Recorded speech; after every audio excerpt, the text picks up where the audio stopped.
beautiful people, welcome back. Thank you so much for tuning in. Today I'm bringing you one of my favorite speakers, Emily Cohen. So I had a chance to meet her when I was volunteering at Creative Mornings Melbourne, and she did a talk and I absolutely loved it. She's full of energy, she's funny, she's kind, she's loving. You guys are gonna love her as much as I do. Emily is a brutally honest consultant who has worked with many design firms. She has developed, tested, curated business insights and strategies and helped the firms become more effective, more profitable, and be a place that is fun to work at. I need to warn you, Emily is a fast talker, so please do not multitask while you're watching this interview. I'm so excited for her to share her story with you and share with you how she's where she's at today. Enjoy! How are you, by the way? It's been I'm like, good. How are you? yeah, good. Today is a bit gloomy here. Yeah. It's been like a year since you came to Australia. Yeah, since last March. So it's almost exactly a year. Yeah. I can't Yeah. believe it. It felt like just a few months ago that you did the talk. It might be my last vacation for a couple of years. Yeah, I bet. Well, I just want to say thank you, honestly, so much for your time because obviously you do literally everything yourself. So I really appreciate it. No problem. I'm happy to do this. Thank you.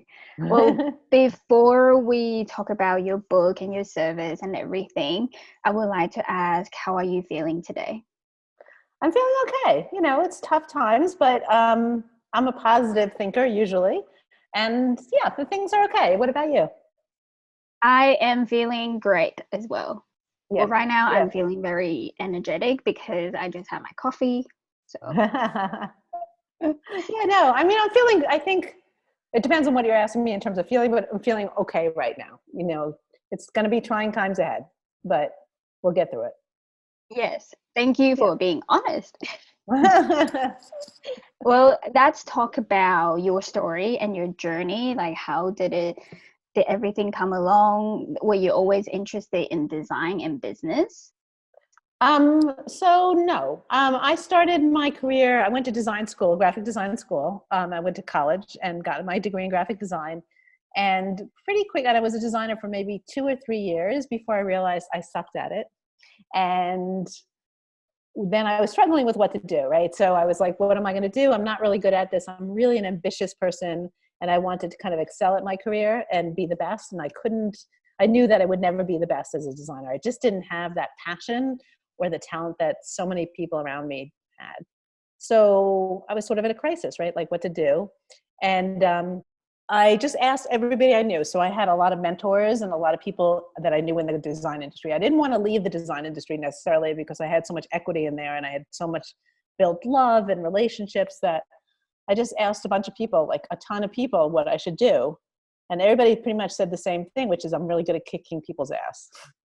and and what that really meant was like I'm good at managing clients and people and staff and dealing with like the business stuff. And back then, when I first started my career, there really wasn't the business of design as much as there is now. So there weren't project managers or account managers in the design profession. There were account managers in agency world, but less so in the design world. So um, I just went to a bunch of design studios and said, hey, I have these skills. I can write, I can talk to people. I'm super outgoing and, I can manage people and I'm interested in money. And they were like, okay, we want to hire you.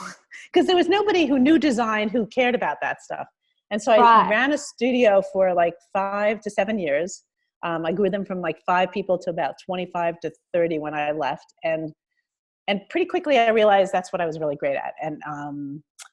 And then I just built pretty much immediately, the word spread in the little incestuous New York community that I live in, that there was this woman out there who loved the business of design and who could speak the language of designers. And so I started building up a freelance practice, consulting on the side. And at some point, my husband said, hey, you're working like 40 hours a week on the consulting practice. That's a business. And so he kicked me in the shins a little bit to say, like, I needed to start my business. So I started my business 30 years ago and haven't looked back. Yeah, I love So it. yeah. Yes, you have helped so many design firms to accomplish so much stuff. What I am really intrigued about is how you are this person today, because you have such amazing qualities. You're a very loving person. Because well, for those who haven't yet listened to any of your talks, I will put your details in the description below. People, you are gonna love it, honestly. So from what I have gathered, you are a very loving and kind person. Is it your upbringing? It's interesting you say that, because actually, if you ask my family if I'm kind, I don't know if that's the word they would use to describe me. I think there's two sides of everybody's personality, right? There's the work side and the professional side. And while I'm still authentic in both ways, in both sides of that, kind of, I'm much more professional and much more like, I'm a very positive thinker professionally. Personally, I'm a more negative thinker. So, and I grew up in a family that was sort of not, we all grew up in kind of crazy families, and I grew up in one of them. And so I don't think it was my family influence. I think that part of it's just my personality. I'm an outgoing person, and I surround myself with happy people. I think a lot of it's that I found two people in my life that really changed the course of my life to make me less crazy, because I was born into a crazy family and I was crazy, and I'm still a little crazy like we all are. So I met my best friend in college, who really kind of kept me steady and got me through a lot of just like crazy moments in my life, right? And then I met my husband, who's a very calm influence to kind of keep me steady. And so he's really a positive thinker. So he's been really helpful with that. And then just meeting, I think it helps that I love what I do, right? So I think more than anything, why I seem so happy all the time and so kind is because I love who I work with. I absolutely do love like my clients. Like, love is the word. I think they're the just nicest people. And if you surround yourself with nice people, that helps a lot. And so I've never really had an asshole client. Like, everybody's been super nice. Love it. So, And yeah. actually, while you're talking about the client part, you actually teach people how to, I guess, find their right clients with your book, Brutally Honest. Is that right? Mm-hmm. Yeah, well, the book is not only about finding the right clients, it's about the mechanics of running a successful business and kind of all my best practices around staffing and pricing and proposal writing and new business and qualifying your clients and a whole bunch of other strategies for design professionals. So yeah, but that's one of the topics I definitely love to talk about, is helping my clients figure out who they are, where they're going, and how they get there. Yes. And is that only particular for design firms? Yes, I only work with creative professionals for the most part. They're all designers, so mostly graphic designers. I have a few industrial design clients, and any kind of creative professionals, usually firm principals of firms that are about anywhere above 3-person firms. So usually I don't work with solopreneurs. I mostly work with small to mid-sized firms that have been in business for 3 years, that are ready to elevate their business. Love it. Would you like to tell people how they can get your book right now? Okay. So my book right now is not being shipped internationally because of COVID. Simply because shipping has become a nightmare, and there's a lot of like lost books. And so what I'm recommending is, if you want a physical book, which I do recommend, because the physical book is absolutely gorgeous, as you know, it's like 9 colors. It's beautiful. It's an object to hold. And if you want the physical book, you just have to email me and I'll put you on a waiting list, or join my mailing list, which you can go to my website for, and you're going to provide that link. If you want the ebook, that's great. The ebook is, no, I hate to do the sales, but the ebook is a little bit less expensive. It's $28, and you could just PayPal me the money. And I gave you the email address, so you can email me or PayPal the money to me, and then I will send you the link. So I am providing ebooks for those who want it. Yep, love it. And for those Yeah. who are listening and watching, don't rush. I will put all the details in the description, so keep watching. Great. So also when you were doing the talk at Creative Mornings in Melbourne, you also touched on humanity. Yes. And I loved it so much. So what do you think most companies are missing on the human side of it? So that talk is my favorite talk. It was called Building the Love.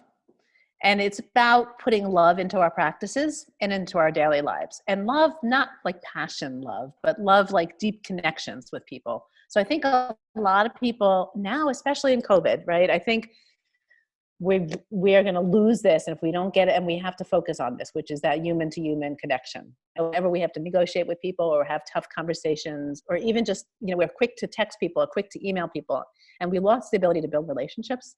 So for example, a lot of designers are so excited about getting an opportunity for a new project, they go right to the proposal stage, and they miss the stage of building what I call building the love, which is to make sure that the prospect absolutely loves you, so that when you do the proposal, it's much more winnable. So many designers just want to skip to writing a proposal and spend all their time worrying about the right number and the right pricing and the right language, when that is so unimportant. What's really important is making sure that that prospect absolutely loves you and that you've built the love. So I would say that's one thing I think we're losing, and we need to start reconnecting with human beings just to make human connections, get to know people, understand what they look like, what they feel, what their needs are, and really just make sure that they love and trust you. So I think that's what's missing. And I think I'm a little worried now with COVID that it's going to get worse. Because so Yes. many people love working virtually. I've been working virtually, and a lot of my clients are asking their staff, and the staff are like, I love working virtually, and we're all more productive.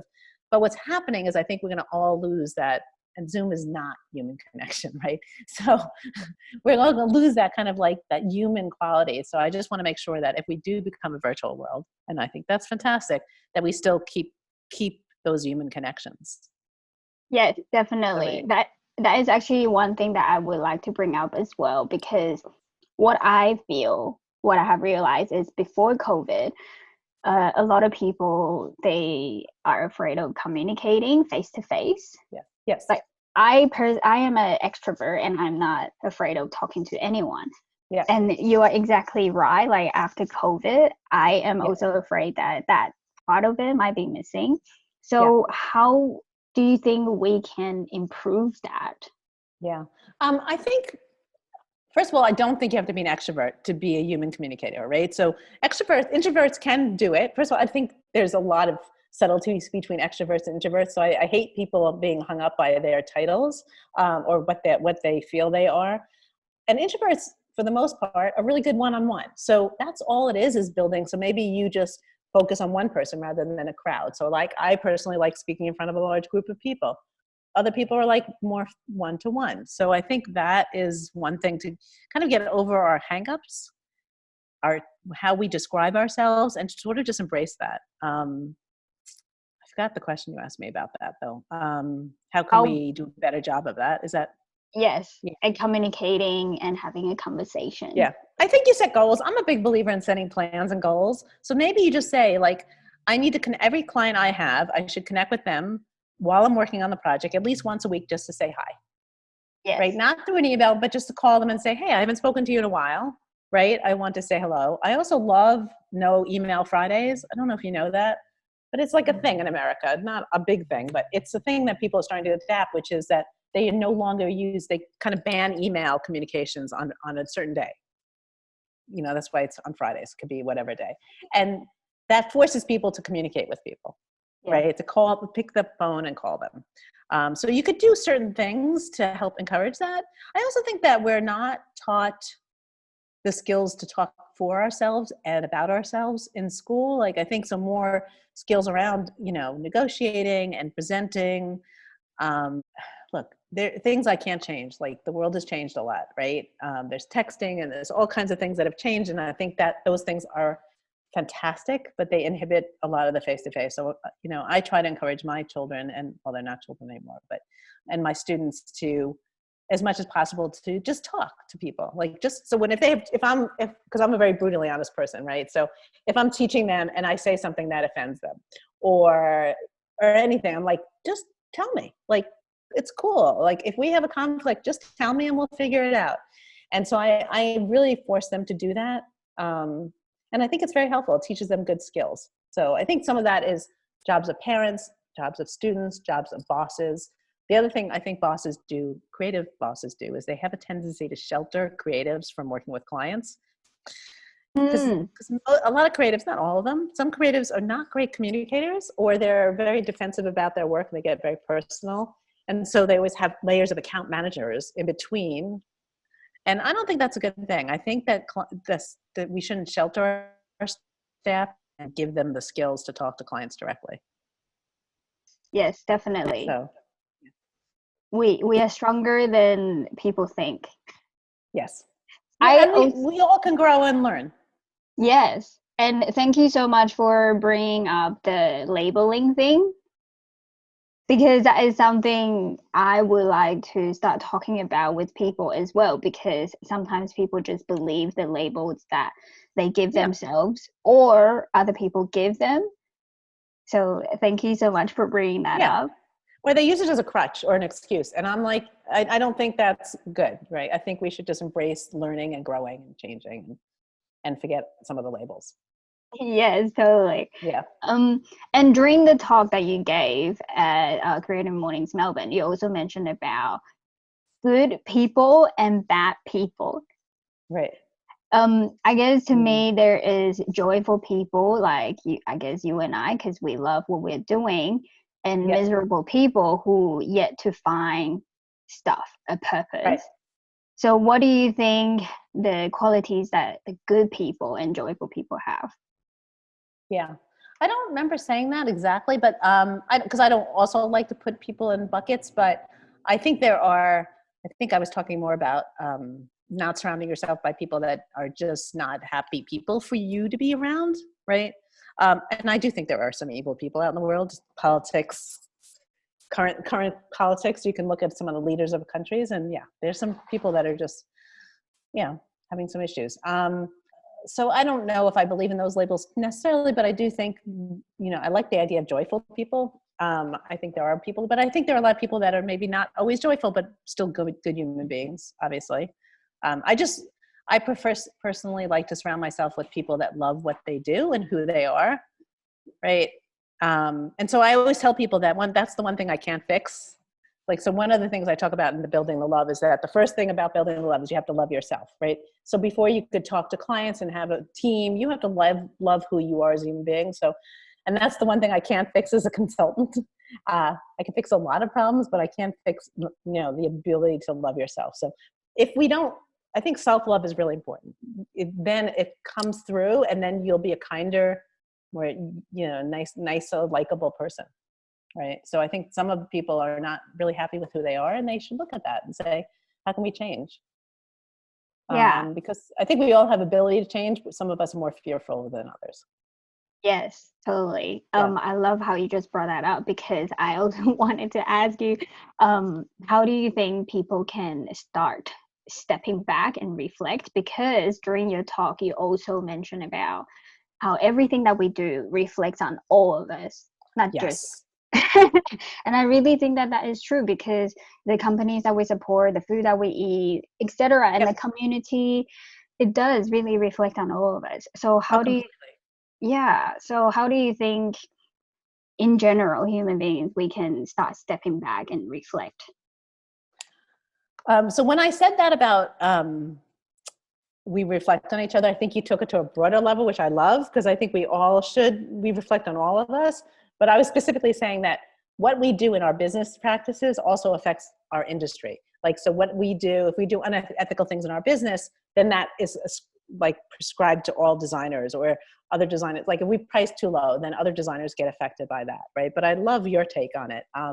So reflecting on yourselves, I love to do, and I do this with my children, I do this with my clients. I do usually a SWOT, strength, weaknesses, opportunity, threat analysis. And I do it usually once a year. I do this actually with my family members. It's really kind of like crazy, but it's fun, which is like, who are we like now? What are our strengths? What are the things we can be working on? Like, is it our weight? Is it something about our personality? Is it something about our friends? Is it something about, our clients that we're working with? What are the things that we're doing really well, and what are the things that we're not taking advantage of, and things like that. So I actually, I'm a big like planner, and like I always have answers to problems. And I think the way to be self-reflective is to like document it, like literally put it in writing, to look at yourself. And I think sometimes it's hard to look at yourself. So ask a family member, somebody like a best friend in you. Like I facilitate that for businesses where we look at their company overall and do a SWOT. And I do that also with the principals of the firms to see like, what are your things like personally? Because one thing I can't change about a design firm is the principals. Like I can't fire them. I can help them figure out who the rest of their team members are, but I can't change the principal of the firm. So I need to know kind of what their strengths and weaknesses are. So I think to be self-reflective is really something you document, something you look at seriously. And I always look at myself like at least once a year, if not more often, to say, what's next? What's next? What can I keep doing? And there are some things about me I can never change. And those things I embrace, right? So my brutally honest and my love of cursing and my love of speaking fast. Those are three things I've tried, I cannot change, right? So I've accepted those flaws in myself, right? And now I embrace those. And I tell people, like, if like, in order to work with me, you have to understand I'm super brutally honest. I'm going to be very direct. I might curse once in a while, so I surround myself with people that understand those core parts of me. But then there's lots of parts of me, and I feel like I'm 50 something years old and I constantly change. I'm a constantly changing and morphing human being. Like I have to be, like the world is changing. And so I always are looking at myself. That's where the book came from. Like at one point I was just like, what's next? What's next? What's next? And the book was next. And so, every year it's something different, or every few years it's something different. Love it. Do you journal, by the way?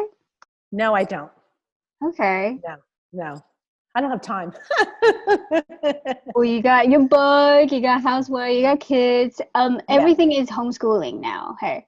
Oh, I don't have kids. Well, my kids, I do have kids, but they're, I'm sorry, I'm looking at one of them. They're older, so they're adults now. Ah, that's all right then. And they're mostly out of the house, but because of COVID, they came back home just to live with us, but they're like fully formed human beings. I don't have to deal with them that much anymore. Like we're really good friends, but I'm no longer like, worried about them anymore. Yeah, I love how you just say that you guys are really good friends. Not every parent can say that. How are you guys dealing with the whole COVID situation, by the way? Personally or professionally? Personally. Personally, it's been, look, I have privileged person problems. So like compared to everybody else, I'm doing really great. Right. So I can't complain, but there's things that are challenging right now. Like right before, this is a longer story, but right before COVID hit, I had bought a new apartment or a condo I'm moving to Philadelphia from New Jersey. So I bought a new condo knowing that I could sell my house. I found a buyer, but then my buyer just fell through because of COVID. So I now have 2 mortgages. So that gives me a little stress. So that's the only thing. So that's been like, a personal struggle, but something I'm trying to deal with. And I'm still a positive thinker. Like I know we'll sell the house and I know we'll be fine and we are going to be fine. But, we all worry, and that's my worry right now. But we're good. Like to me, that's not, compared to a lot of other people's problems, that is nothing. Wow, so grateful. Very positive. I just want to say thank you again for saying how you have embraced the side of you that is not very beautiful to other people, because I think people are trying to change themselves instead of embracing who they really are. Mm-hmm. And they will disguise their bad qualities when really it's not that bad. Yeah. And I think bad is not, it's just that we have innate qualities that we were raised with or that are part of our culture or whatever that we can't avoid. And that sort of define us as human beings. And they're just who we are, right? So one of the things I talked about in that Creative Mornings lecture was being authentic and doing you, which is at some point you have to realize who you are as a human being and just be yourself. So a lot of us have different personalities business-wise. And I'm the same person business-wise and professionally, but I have different strengths in each of those. So so when I meet my clients, it's very interesting to see if they're fake or if they're putting on a veneer, because I can always tell they're not being their true selves. And I think clients can tell that, right? So I think it's best, and that's the way to build relationships. Like that sort of ties our whole conversation together, which is to build the love and to make those human connections. You have to just do you. Because the more you're yourself, then people will love you. Like, for instance, just a stupid thing, but because I'm brutally honest and because I curse, I don't have a lot of clients the South of like America, because the South is a little different than, New Yorkers. So they don't always appreciate my style, and that's perfectly okay. Right. So I understand that people from the South might not work with me. I do have a few clients in the South, but not as many, because I'm much more of an East Coast, West Coast kind of person. Right. And I'm sure you have that in Australia too. Right. Yeah. So there are parts of the country that are people, or the types of people, that probably wouldn't work with me as much. Yes, totally. Yeah. I just want to say thank you again for sharing all this story. From now on, well, after COVID or even before, what do you think business owners should start doing to better their performance? So you mean just regularly, or just now during COVID? Regularly. Yeah. What's the one thing they should all do? Is that what Yes. you're saying? I believe that the first thing everybody should do is look at who they are as a firm. And I don't think we do that enough. We all spend a lot of time firefighting, which is dealing with like client problems or staffing problems or the latest project that comes in. And those kind of fires start driving the direction of our business, and then we lose control of our business. So the first thing I would say is figure out who you want to be and what direction you want to go, and make decisions that way you make better decisions moving forward. You might not take on some clients, right? So during COVID, we're all desperate for money. We're all like a little worried about money, right? And so what's happening is people are they're going to pivot from that direction, and they're going to make wrong decisions that I think is going to hurt them in the long term. So I have a very clearly defined business vision, and I'm not changing one bit from it. I'm going to keep steady, and I'm turning down clients that I think aren't appropriate, because I know I can't. If I start working with those clients, then my business will change in a direction I don't want it to go. So I'm telling people to remain steady to that vision. You can pivot a tiny bit, obviously, like 10 to 20% of your time, but you shouldn't be doing things that are not within the business vision. So pricing lower, or taking on clients that you don't like, or doing work that's not within your business vision. So I would say that's it, is define who you are and where you're going and how you want to get there. Too many of us don't do that. You're right. And personally as well, not just professionally. Yeah. Like a lot of I've done this talk many times, and some people are like, I don't believe in plans because they never go the way you plan. Of course, they're not going to always go the way, but unless you put it in writing, then you don't know where you're going, right? So I always still, say, put it in writing, have a plan, know that the plan is always never going to be 100% accurate, but it gives you a direction to go in, and you can always pivot and change. Yeah, definitely. And I guess now is also a good time for many people to learn the lesson of resilience and molding themselves and be more adjustable, I guess. Yes. Because yes, you're right. Like we all have plans, but things happen. Yeah. Have you heard of Simon Sinek? I knew of him, yes, but I haven't read his books. Yeah, I was gonna say for those who are listening and watching, they can read your book, which the details will be in the description below, or they can also check out Simon Sinek, Start With Why. I think you're totally right about knowing their why and purpose. Yeah. And yeah, exactly. Really important. I think too many of us don't do that, both personally or professionally. Yes, totally. Well, I would love to ask what are you most proud of? What am I most proud of? That's a good question. I think my kids first. Honestly, if I'm talking personally, I'm most proud of my kids. I'm proud of where my career has gone. I'm proud of my clients for where they've gone. I'm proud of a lot of things, actually. I don't think there's one thing in particular, but I would say it's that I wrote that book, and that it's successful, and that it's making a difference in people's lives, and that my clients are, for the most part, amazing clients. And I'm really proud to have worked with people that are amazing like that and super talented. So, yeah. Yes. Oh, that is so sweet. Yeah. Yeah. I think we're all proud of our kids. Yeah, that is so true. As parents, they are always proud of their kids. Have you told them that you're proud of them? Oh my God, all the time. Yeah. Oh, thanks, Mom. Yeah. They're I'm very honest with them too. I'm not surprised. before I ask you my last question, do you feel like there is something that we didn't talk about or I didn't ask? I think there's always a lot of questions. What are you most proud of? Let me ask you that question. Me? Yeah. Well, just today I am proud of stepping out of my comfort zone, not caring about being perfect. Yeah. Oh, that's a That- hard one. because where I am now, the internet connection is not perfect, and there's like birds and everything, and obviously it's not a perfect situation. But I really love you, and I was so worried because I recently had to move.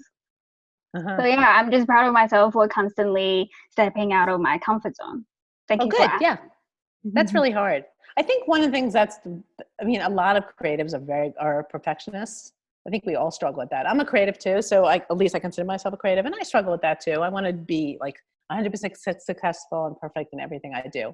But I've learned to let go of some of that in certain parts of my business, right? Yeah, But it's I think hard. yeah, you definitely need to let go a little bit and know that because it's not perfect, you have room to improve. Yeah. That's the Yeah. way I look at it. Yeah. Yeah. I think the one thing, and this is, I did in my talk, I think we have to embrace our mistakes, right? So along our lives, we're going to make mistakes. And I've made some big ones, like some big doozies, right? I had a client fire me, like, those things happen. And we work through them and we learn from those moments, right? So now that client that fired me is now a client again, right? So Wow. we rebuilt the relationship and it worked out fine. But I think every time I make a big mistake or every time something bad happens, there's always a lesson learned. Like even this house that I'm having trouble selling, I think in the end, there's going to be something positive that comes out of it, right? I don't know what it is yet. And I'm just thinking there will be something positive coming from it. And there always usually is, you know. So I try Yes, to think of it that way, is like what's next and how is this going to help me? And I agree. Thank you yeah. so much for sharing that again. You're Sorry, welcome. before I ask my last question though, you said you have met your best friend and your husband. They're Yeah. like good people. Did you put yourself in that environment? Like how, because I feel like maybe some people are not sure how to find good mentors. Oh yeah. I just lucked into both people. So my best friend was my roommate in college. They did a good job of matchmaking us because we were completely opposite, like completely opposite. And then my husband, I met. So in America, we have a program. I think it's international called Big Brother, Big Sister, where you're a big brother or a big sister to somebody that's struggling, a little kid, that's struggling, and you become their like big brother or big sister, and you take them places, and so in order to get into that program, you have to go through a lot of interviews to be like a really, like, you literally can't be a child molester. I mean, it's really hard to get into this program. Like they do put you through rigorous interview program. And so I met my husband because he was a big and I was a big, and that's how we met. So sometimes it's just karma that you meet the right people. And my husband is he is the complete opposite of me as well. Like he's not at all like me at all. In any way, shape, or form. Like we have opposite politics, opposite like everything. But at the core, we have the same values. And that works for us. I think sometimes we just have to put ourselves in environments where we can meet people. And that's hard, right? Especially nowadays with COVID going on, but also before that, like, these just like the dating scene is tough right now, right? No one's meeting people. They're all meeting people online. That's really hard, right? So I think it's putting yourself out, trying to meet as many people as possible. I'm always going to events and going to concerts and going to, so I can meet lots of people. I'm excited about living in an apartment because I want to meet my neighbors. I'm one of those people that's going to knock on people's door and say hello. My Yes. husband hates that. Yeah, nah, I agree with you. So yeah. Yeah. Yes, putting yourself in the right environment. But also that is why, like speaking of dating, if you're really looking for a lifelong partner, you don't go out to Tinder or clubs or whatever. Yeah. I mean, people have met people that way, right? So that is a good way to meet people. But, like, here's the thing. I don't know, you have Uber pools, and do you have Lyft or Uber, like those cabs? And Yeah. so how many of us go into those pools, right? And we don't say hello to the people in the cab with us, right? Or to the cab driver. So I always say hello to everybody because I meet the nicest people that way, right? I'm Yeah. always just talking to random strangers kind of all the time. Just because you never know who's going to be that person that you meet that's going to be lovely, Yes. right? I had one of my friends who is in New York. She met her husband like on the bus.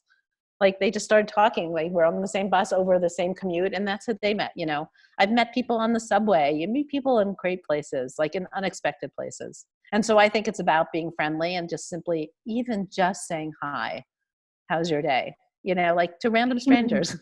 Yes, totally. Love that. Yeah. Not anybody that's creepy. So you might want to stay away from creepy people. Oh, and also you brought up a really good point, values. Yeah. I guess people nowadays, I'm not sure if it's nowadays or constantly, it's really hard for them to find their own values. And Yep. I really admire how, I guess from young, you know your values and know what Yep. you want to stick to. So Yep. I guess for those who are listening and watching, I would encourage you to dig deeper, I guess, reflect Yeah. and Yeah. find your own Yeah. values. Yeah. And they might not be like your family's values. I grew up in a family that I don't think their values matched my values anymore. Like they had just different values and I just struggled against what their values were, you know? And so I sort of became the opposite, right? So we all have different values and it comes from within, not from necessarily from our families or from our environments. It's something that's deeper than that. Yes, totally. Yeah. I love that. Yeah. Well, is there anything else you would like to share about your service or about your book? I don't know. So let's see. One thing I'll say about my services is that because I love what I do, I think I have a lot of impact on my clients, and it's really fun to work with creatives. I think they're incredibly brilliant. Like they're really good business people for the most part, but they just need to be elevated. So I love, that's the best part of my business, is working with really smart people who are already doing good things and helping them just continue to do better. Um, and then my book, I'm just super proud of because it's kind of crazy expensive to produce. So it's not really a money-making endeavor, but it was designed for designers. So it's like 9 colors. It has varnish. It has a flat spine, so you can lay it flat, right? It's Smythe binding. It's a beautiful object. And I designed it I didn't design it, but I had designers design it with the goal that I wanted my clients to read it. So it's very not a lot of text in terms of reading. It's a lot more information graphics and short bulleted items. So I'm really proud of the book, I have to say, and I hope everybody will check it out because it's Yes, pretty amazing. Actually, I yes. think it is, and It it's is really amazing. yeah. So and I've gotten such great feedback from the community. I haven't gotten one negative comment, which is also lovely. Yeah, that's when So you know that you are on the right track and yeah, doing the right thing. yeah, yeah. Well, my last question for you would be, how do you think we can help each other right now during this time? Stay positive, stay focused on our values and who we are, and don't give up on people. That's a hard one. Yeah, I think we're all having trouble with that because there's some things that are happening that people are just doing stupid stuff or whatever. But I'm having trouble with that one too, not giving up on some people. Yeah. I have to say I struggle with that too. I'm getting disappointed by people too, but I think that's part of our job, is to stay focused, stay positive, and don't give up on human beings. It makes me worried, but that's whatever. I have to accept that they're doing that for some reason. So Yeah. that's And my little politics. Sorry. I think, no, but what you said is right though, because then you need to bring back and stay focused Yeah. and stay positive. Yeah. So we can Yeah. only do so much. Yeah. Yeah. And yeah. Yeah. And I think we should try to do as much as we can, like give back to the community. That's one of the reasons I'm moving back to Philadelphia. I live in like a suburb, and it's very hard for me to contribute to the community in the suburbs. And I'm really looking forward to being in the city and being more active within the community, because that's how I met my husband. I was, involved in the Big Brothers, and I want to get back to helping out. I don't do that enough, volunteer, and I want to do more of that. I think we all should be helping the world, and I don't I don't think I've been doing that. I've been helping my clients, which is great, but I don't think I've been helping the world. So Yeah. I think we should all do that more. Yes, thank you. But you are helping a lot of people, and they're helping more people. So thank you for that. Yeah. Yeah. And I just want to, before we go, I just want to mention to those people who are listening and watching that every small kind act counts. Don't underestimate your kindness, because we all need humanity and love right now, Yes. especially. Very, very important. Extremely important. Yeah. Well, thank you so much for your time. I really, You're really welcome. appreciate it. And give me a Thanks for second. having me. No worries. Did you enjoy the interview?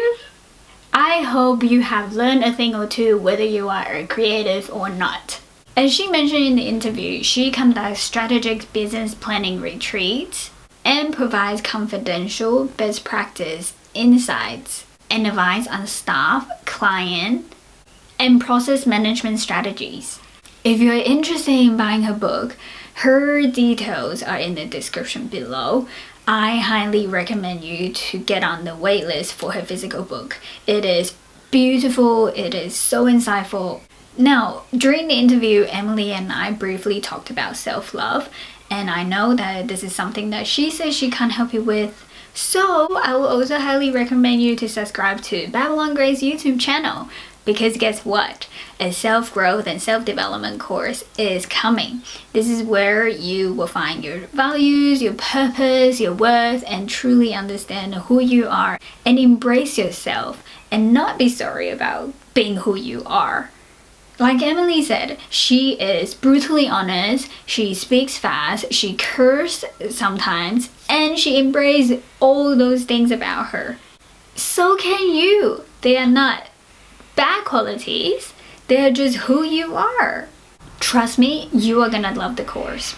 And if you are a company that want to find your core values and purpose, well then please get Emily's ebook now and get on the waitlist for her physical book. Don't forget to subscribe, click the thumbs up button if you have loved it, share it with someone because you never know what they're going through, and don't forget, if you want to learn more about self-love professionally and personally, subscribe to Babylon Gray's YouTube channel. And remember, you're amazing and you are not alone. If you want to find out more about the self-development course, click here. And I will see you in the next video.